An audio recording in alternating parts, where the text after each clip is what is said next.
Olá, seja muito bem-vindo ao Entre Nós. O caso que eu trago hoje é um daqueles que nos faz parar tudo para refletir sobre as prioridades da vida. No dia a dia da minha lanchonete, eu ouço muitos desabafos, mas esse me tocou de uma forma profunda.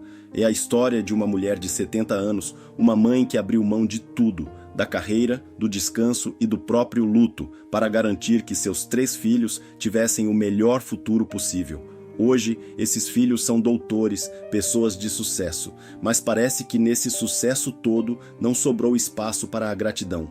É um relato real sobre solidão, sobre o peso da idade e sobre o contraste doloroso entre o sucesso financeiro e o abandono afetivo.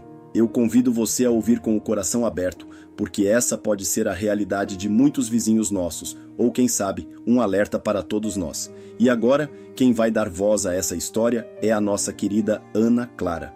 O silêncio é o som mais alto que existe quando a gente chega aos 70 anos e mora sozinha. Às vezes o barulho da geladeira estalando na cozinha parece um trovão de tão vazio que está o resto da casa. Eu acordo cedo por costume de uma vida inteira de trabalho, mas hoje não tenho pressa de levantar. Minha vista está turva, como se uma fumaça branca estivesse sempre entre mim e o mundo. E isso transforma as tarefas mais simples, como coar um café ou encontrar um chinelo, em um desafio de paciência e medo. Eu olho para as paredes desta casa e vejo os fantasmas de uma alegria que parece ter acontecido em outra encarnação. Vejo as marcas de mãos nas paredes que eu nunca quis pintar por cima, as fotos em porta-retratos que hoje eu mal consigo enxergar os detalhes, mas que conheço de cor. Eu sei exatamente onde cada um dos meus 3 filhos está em cada foto. Eu sinto o sorriso deles através do vidro, mesmo que hoje esses sorrisos raramente cruzem a minha porta. Minha vida nem sempre foi essa calmaria melancólica. Eu fui uma mulher de fibra, aposentada pelo exército, acostumada com disciplina e com a mão pesada da responsabilidade. Quando me casei, achei que tinha encontrado o porto seguro para o resto dos meus dias. Meu marido, ele era uma alma rara. A gente não precisa de muito para ser feliz quando tem alguém que nos entende no olhar. Ele era o meu equilíbrio. Ficamos juntos até os meus 45 anos, quando o destino decidiu que eu teria que aprender a caminhar sozinha. O câncer não avisa quando vai chegar. Ele entra na casa como um ladrão, roubando a saúde, a cor do rosto e, por fim, a esperança. Quando ele ficou acamado, eu não tive dúvidas. Muitos disseram que eu era louca por abandonar meu emprego, minhas ambições, a minha carreira que estava no auge. Mas como eu poderia continuar trabalhando enquanto o homem que eu amava definhava em uma cama? Meus filhos ainda eram jovens e estavam no meio dos estudos, sonhando com faculdades e carreiras brilhantes. Eu fiz um pacto em silêncio. Eles não parariam. Eu seria o escudo deles. Eu cuidava dele durante o dia e a noite. Trocava lençóis, dava comida na boca, limpava as feridas da alma e do corpo. E enquanto eu fazia isso, eu olhava para os meus filhos e dizia: estudem, não se preocupem com nada, deixem que a mãe cuide de tudo. E eu cuidei. Eu escondi o meu cansaço, a minha depressão que já começava a dar sinais e as minhas lágrimas. Eu queria que eles tivessem um futuro limpo, sem o peso da doença do pai nos ombros deles. Eu queria que eles fossem grandes, e eles foram. Mas o preço de fazê-los gigantes foi eu ter me tornado invisível para eles com o passar dos anos. Hoje, essa mesma dedicação que me deu orgulho é a que me faz questionar se eu não os ensinei a voar longe demais, a ponto de esquecerem o ninho onde tudo começou. Quando meu marido partiu, o silêncio que ficou naquela casa não era apenas a falta da voz dele, era o eco de um futuro que eu não tinha planejado viver sozinha.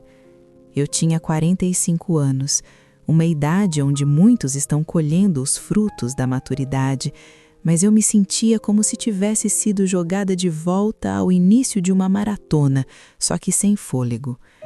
A depressão não chegou batendo na porta. Ela entrou devagar, como uma umidade que vai subindo pelas paredes até que tudo esteja mofado e escuro. Eu sentia um desgosto profundo, uma vontade de que o tempo parasse ali, mas eu não tinha esse luxo. Eu tinha 3 filhos. 3 filhos que olhavam para mim com a incerteza de quem perdeu o herói da casa. Ali eu entendi que se eu me entregasse à dor, o futuro deles morreria junto com o pai. Então eu engoli o meu choro e enterrei minha tristeza em um lugar tão fundo do meu peito que eu mesma levei anos para encontrar de novo. Eu era aposentada pelo exército, tinha minha disciplina e minha pequena pensão, mas para garantir que eles tivessem o melhor, eu tive que ser mais do que uma mãe, eu tive que ser uma estrategista. Eu não deixei que eles trabalhassem. Muita gente me criticou na época, diziam que eu estava criando filhos mimados, mas no meu coração eu sentia que a melhor homenagem que eu poderia fazer ao meu falecido marido era entregar ao mundo 3 profissionais de sucesso. Eu me desdobrava, fazia economias que só uma mãe sabe fazer, cortando de mim para que não faltasse um livro, uma mensalidade de faculdade ou uma roupa nova para eles não se sentirem por baixo perto dos colegas. Eu via eles estudando até tarde da noite e sentia um orgulho que aquecia minha alma cansada. Minha filha vai ser doutora, meu filho vai ter o diploma que o pai não pôde ter, eu pensava. Eu os via como extensões de um sonho que a morte não conseguiu apagar. E assim eles seguiram. Um por um, foram pegando seus diplomas, subindo nos palcos das formaturas, enquanto eu, da plateia, chorava de soluçar, sentindo que minha missão estava cumprida. Mas o que eu não percebi naquelas festas de formatura, entre os abraços e as fotos com becas, é que cada diploma entregue era também um passaporte para longe de mim. Eles começaram a construir suas próprias vidas, o que é natural, mas a velocidade com que eles se tornaram ocupados demais foi o que começou a me ferir. O sucesso deles trouxe boas condições, trouxe prestígio e trouxe agendas lotadas. A casa, que antes era cheia de livros espalhados e barulho de jovens, foi ficando cada vez mais vazia. A depressão que eu tinha guardado no porão da alma para criá-los começou a subir as escadas. Eu me apeguei à igreja, buscando no sagrado o consolo que eu já não encontrava nas conversas de domingo, que foram ficando cada vez mais curtas. Eu rezada por eles todos os dias, agradecendo pela saúde e pelo sucesso, sem saber que em poucos anos esse mesmo sucesso seria usado como justificativa para o meu abandono. O tempo é um escultor cruel. Ele vai tirando as nossas camadas, a nossa agilidade e, aos poucos, a nossa independência, até sobrar apenas a essência de quem somos. Para mim, a velhice não chegou com um aviso de recepção. Ela chegou nas pequenas coisas. Primeiro, foi uma dificuldade em ler as letras miúdas da Bíblia que me acompanha todas as noites.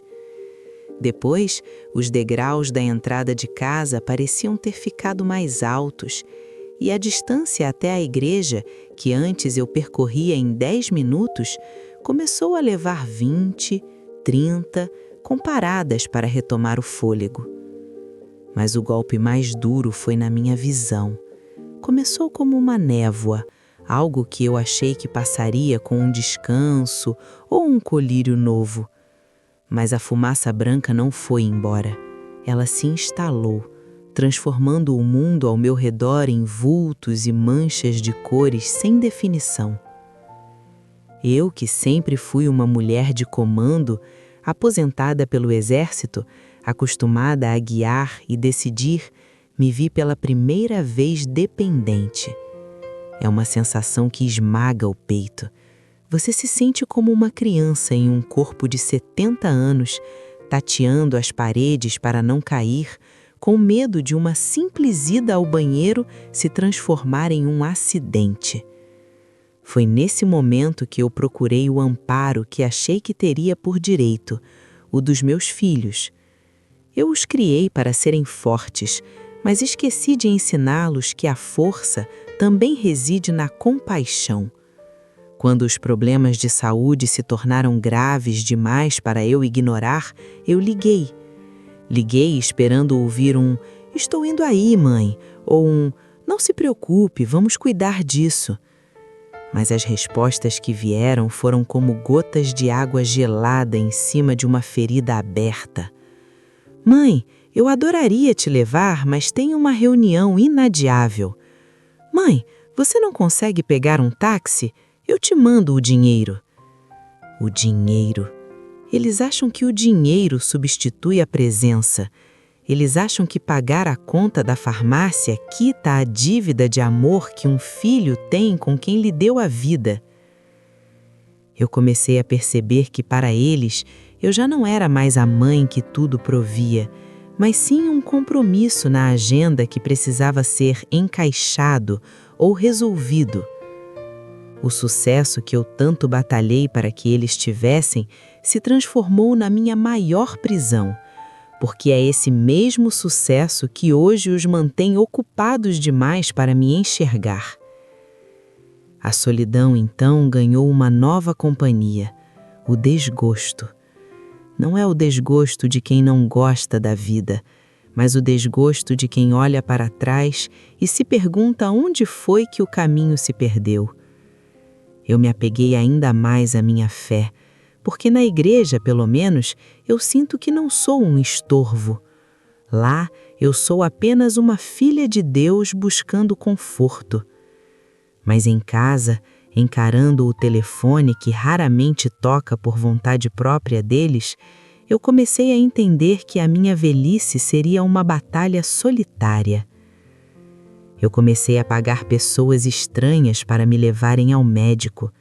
Pessoas que eu não conheço, que não sabem da minha história, mas que têm mais tempo para segurar minha mão e me guiar pelo consultório do que os filhos que eu carreguei no ventre.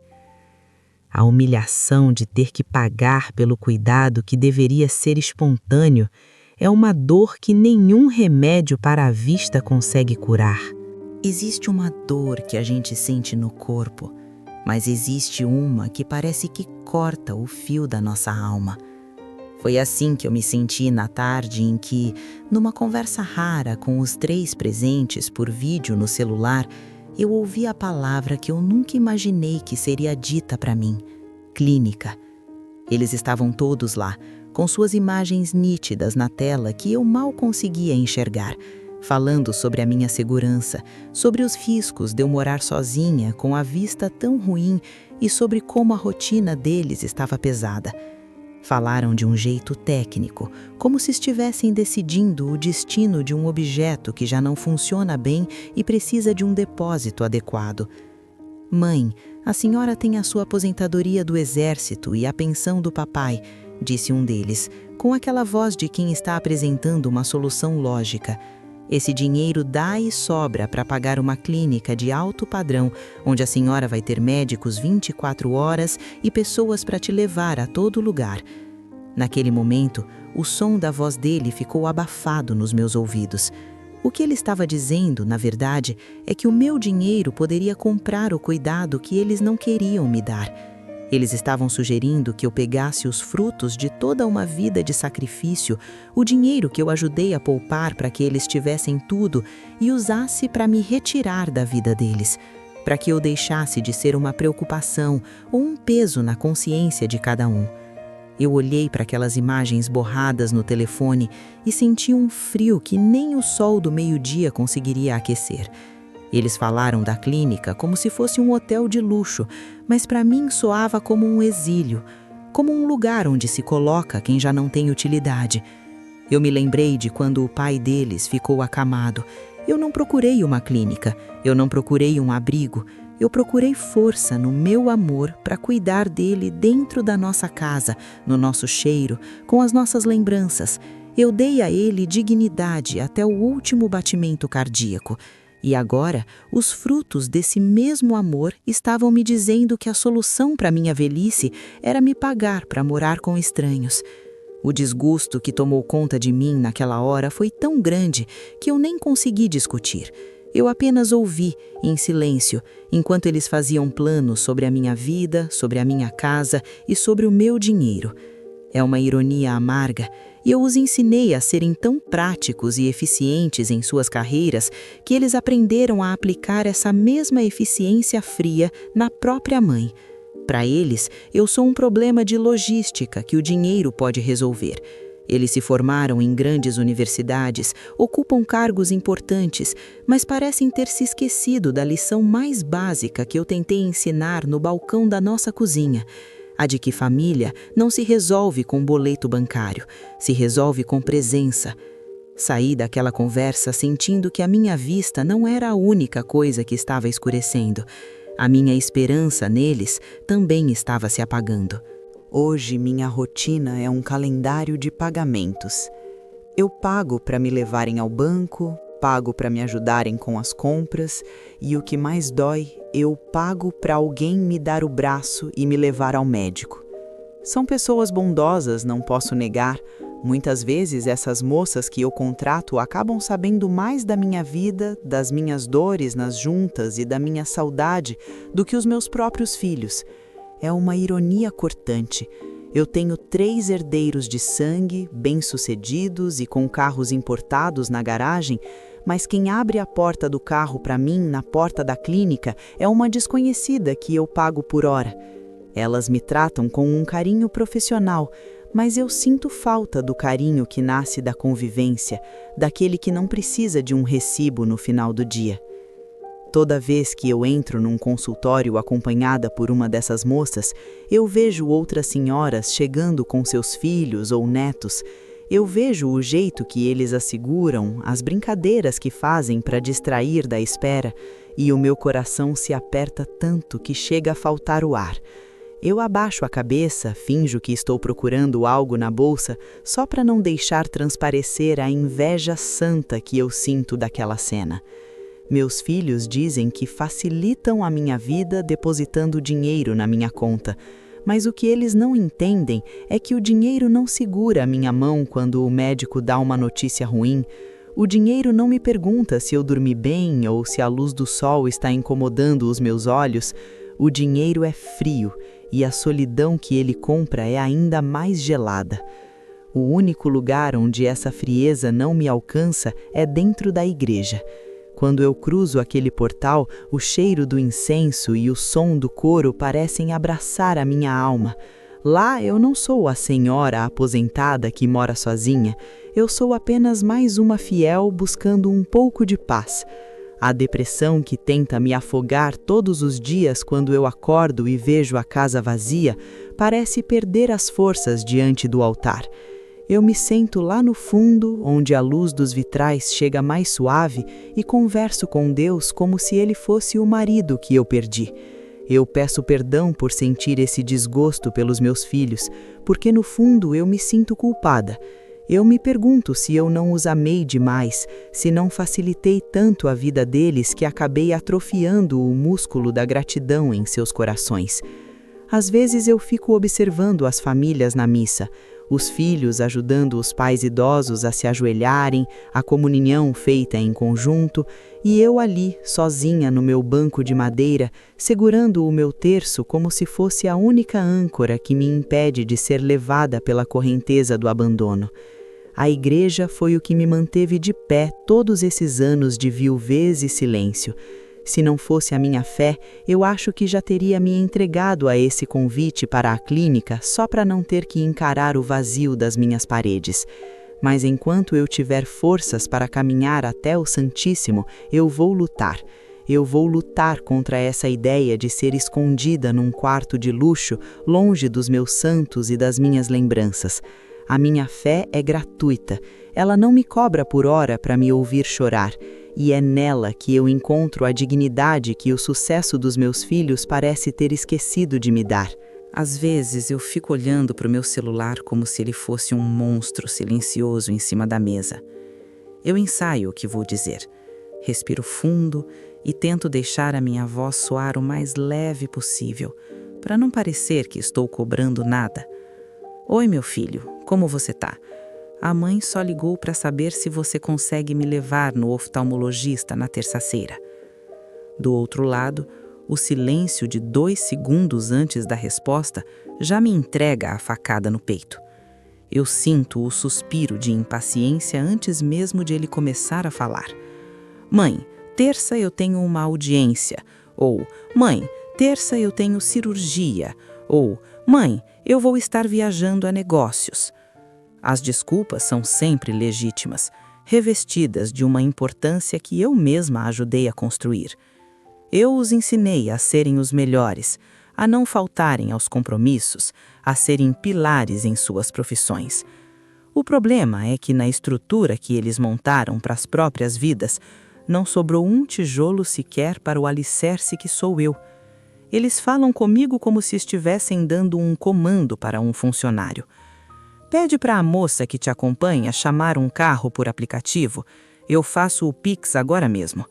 Eles acham que o Pix resolve a minha catarata, que o Pix resolve o meu medo de cair na calçada, que o Pix substitui o braço de um filho. O desgosto que eu sinto não é raiva, é uma tristeza profunda que vira uma pedra no estômago.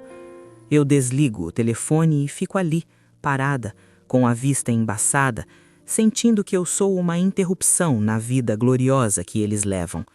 É humilhante ter que implorar por migalhas de tempo de quem você deu décadas inteiras de dedicação absoluta. Eu me lembro de quando eles eram pequenos e ficavam doentes. Eu não tinha agenda, eu não tinha reunião inadiável, eu parava ao mundo. Se fosse preciso passar a noite em claro com um pano úmido na testa de um deles, eu passava. E no dia seguinte ainda tinha forças para sorrir e dizer que tudo ficaria bem. Hoje, quando eles dizem que estão muito ocupados, eu sinto que eles estão me dizendo que eu já não valho o esforço, que o tempo deles agora é caro demais para ser gasto com uma velha que repete as mesmas histórias e que caminha devagar. O que me destrói por dentro é saber que eu sou a responsável pela educação deles e que talvez eu tenha focado tanto nos diplomas de parede que esqueci de ensinar o valor do tempo compartilhado. Eles se tornaram especialistas em resolver problemas e o problema da vez sou eu. É por isso que a sugestão da clínica volta sempre às nossas conversas. Na cabeça deles, se eu estiver internada, o problema estará resolvido em definitivo e eles poderão continuar suas vidas de sucesso sem o peso de uma ligação não atendida na tarde de terça-feira. Às vezes, eu me pego sentada na poltrona da sala, olhando para a parede onde pendurei os quadros de formatura deles.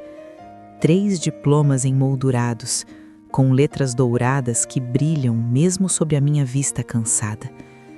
Eu olho para aqueles papéis e por um segundo tento recuperar aquela alegria avassaladora que senti no dia das festas.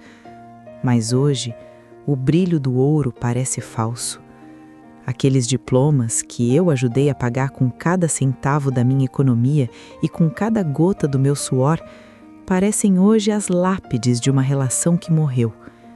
Eles se tornaram doutores, autoridades em suas áreas, mas nenhum daqueles estudos ensinou a eles como cuidar de uma mãe que envelhece. Nenhum daqueles livros explicou que o sucesso de um homem é medido também pela forma como ele honra quem o carregou no colo. Eu me pergunto, no silêncio das minhas madrugadas de insônia, se eu não cometi um erro estratégico por puro amor. Eu quis dar a eles uma vida sem privações.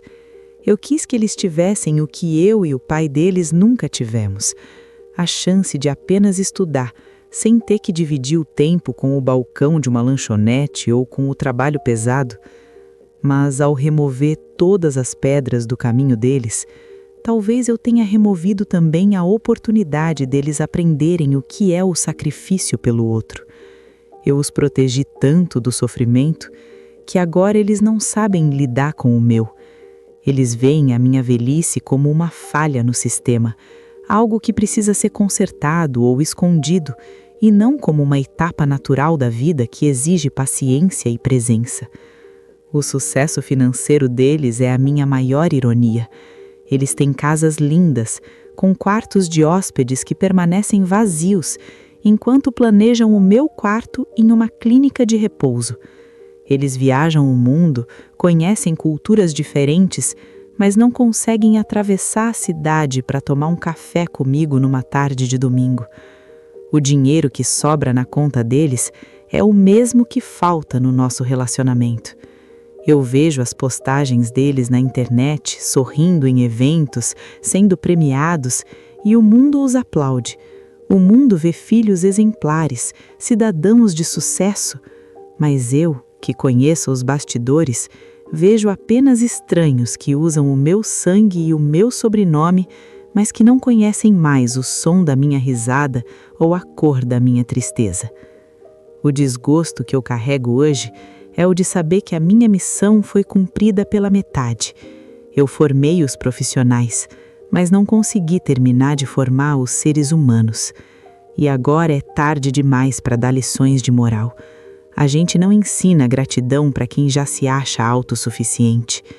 Eu me sinto como uma árvore que deu todos os seus frutos, ofereceu toda a sua sombra, e agora que está seca e com as raízes expostas, está sendo vista como um estorvo que atrapalha a passagem.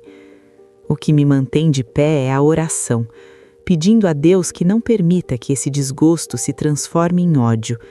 Eu não quero partir deste mundo com o coração amargo, mas é difícil manter a doçura quando o único abraço que eu recebo é o das lembranças de um tempo em que eu era necessária. Eles ainda insistem na ideia da clínica, sabe? Dizem que lá eu teria a companhia da minha idade, como se o que eu precisasse fosse apenas de alguém para dividir o remédio da pressão e não do olhar de um filho. Mas eu tomei uma decisão. Enquanto eu tiver um sopro de lucidez e o mínimo de força para me guiar pelas paredes desta casa que eu ajudei a construir, daqui eu não saio. Esta casa tem o cheiro do meu marido, tem as marcas de crescimento deles atrás da porta da cozinha e tem a paz que eu conquistei com o meu suor. Se for para eu ficar sozinha, que seja cercada pelas minhas memórias e não em um quarto numerado, onde eu seria apenas a paciente do 204. Eu prefiro a minha solidão acompanhada de Deus do que o luxo acompanhado do esquecimento. Eu sei que a minha vista vai continuar escurecendo. Eu sei que as pernas vão pesar cada vez mais e que as quedas são um risco real. Mas eu aprendi no exército que a gente não abandona o posto, e o meu posto é aqui. Eu pago as minhas acompanhantes, agradeço pela ajuda delas e continuo fazendo as minhas orações. Se os meus filhos não podem vir até mim, eu os levo comigo em cada prece. Eu não peço mais que eles mudem, eu apenas peço a Deus que eles nunca sintam o que eu estou sentindo hoje. Eu não desejo para nenhum deles a dor de olhar para o telefone e sentir que não tem para onde correr quando o coração aperta. Eu os amo, apesar de tudo. O amor de uma mãe é uma doença incurável que sobrevive até a ingratidão mais profunda. O desgosto, esse hóspede indesejado que mora no meu peito há anos, agora divide espaço com uma resignação serena. Eu entendi que cada um dá o que tem. Eu dei o meu tudo e eles me deram o que o sucesso deles permitiu, o vazio. Talvez em algum lugar do futuro, quando os filhos deles crescerem e o tempo cobrar a conta, eles se lembrem dessa mãe que hoje eles ignoram. Talvez nesse dia eles entendam que uma clínica pode ser de ouro, mas nunca será um lar. Até lá, eu sigo a minha caminhada, tateando as sombras, segurando o meu terço e sabendo que diante do altar eu nunca estou sozinha. Minha fé é a luz que a catarata não consegue apagar. Esta é a minha história. Não é uma história de derrota, mas de uma resistência silenciosa.